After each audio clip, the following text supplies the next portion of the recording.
Joanne, surviving the 80s, and I want to sort of make a disclaimer on my bread mix in case some of you decide to make it and are disappointed.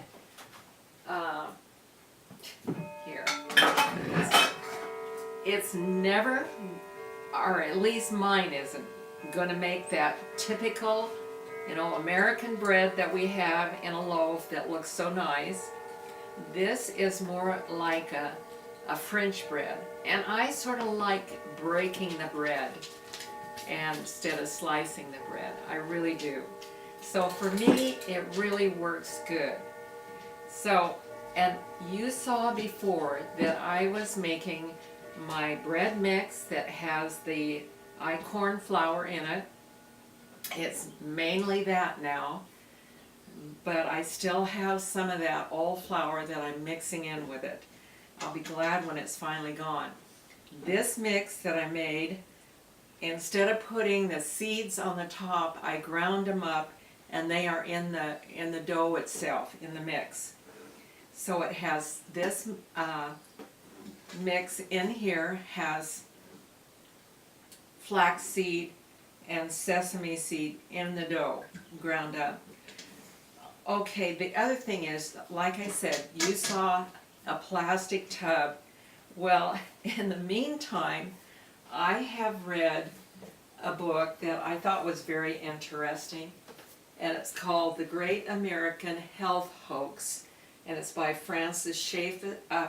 Raymond Francis.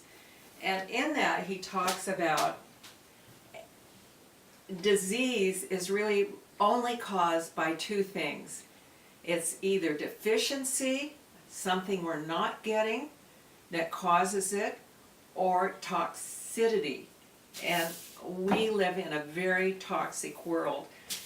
One of the things they said that amazed me, our nation uses more pesticides than any other nation. And so also he talks about plastic. So I took my bread out of the plastic. I wish I had something smaller because this is really too large for what I need. But it's the best I had. And it has a lid to it, so it works good. And it used to be when I made the bread mix with just the all-purpose flour and some of my ground flours, I would put 13 cups at a time. But I'm only putting, I'm not sure what it is. I'm using 710 grams. I don't know how to convert that back to cups. So anyway, what I want to tell you is I just want to warn you, if you make it, it's not going to be that beautiful loaf. Also, I found out, and I thought I would try two different ways maybe this morning, but they suggest flouring your hands. Well, to me that didn't work, but if I wet my hands, it works much better. So that's what I'm going to do. And also, I think if I oiled my hands, and I was going to use some olive oil, but it was just too cold. And I don't have much left. I think I have enough left for it. And it's quite sticky. The einkorn flour makes a very sticky. So this is only going to be a little much of bread. It'll last probably today. I might have some for tomorrow, but not much. I doubt if that's a pound.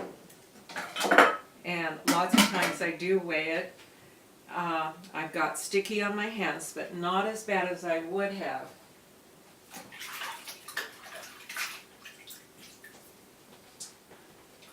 Okay, I'm going to see if I can't weigh it just to let you know. I try to do about a pound, but I think on some of the other breads that I've made out of this mix, probably went over a pound. So the last two loaves that I have to make are not going to make that.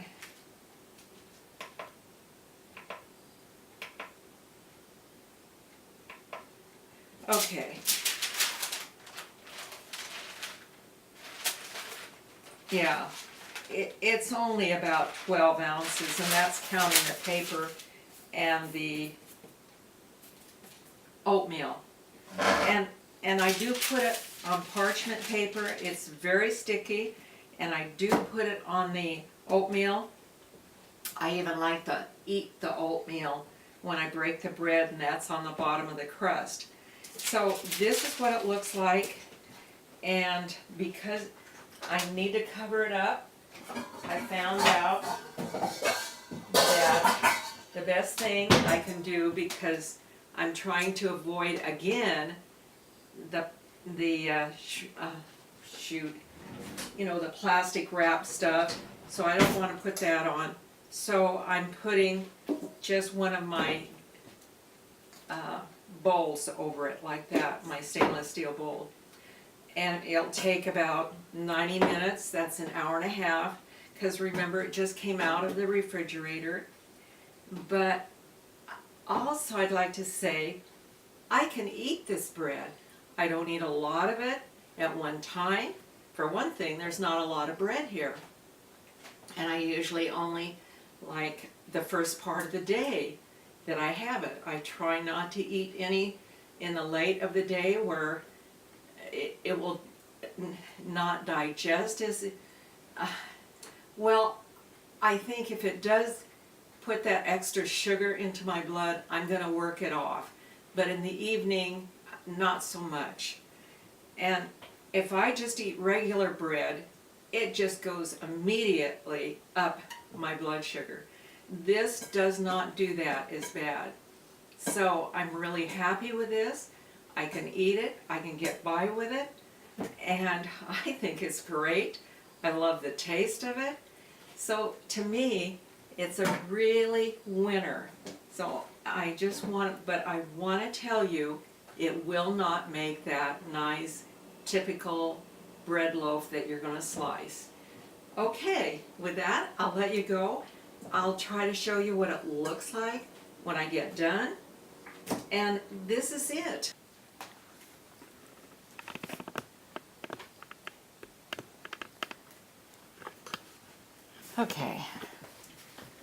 Okay, now I'm just going to show you. See, it doesn't look all that impressive. It's not that high. It goes wide. The bottom looks like this, and it's just a piece of flat bread, and then we break it open. And it's still warm, and it looks like this inside. And probably I could have maybe cooked it a little longer, but then I sort of open it up and I put some butter in it, and there I have it. And you could put, I don't know, sandwich spread, cheese, but I just wanted to show you. So see, it doesn't last long. So what I do, I make bread at least every other day, if not every day. So we go through it pretty fast, and there's usually 3 of us eating, because neighbor's son comes over at some point, and he has some too. So, like I say, it's not very impressive, but it's bread, and it's bread I can eat, and it's probably, this one is over 90% of I-corn flour in here. Well, maybe almost 90. A lot of it's I-corn. So there you have it. And I've got one more that I can make in the refrigerator in my mix, and then I do it again. I mix it again. The next one, what I'm going to do, I'm going to chop up some fresh rosemary and add to the dough. So that's all I wanted to show you.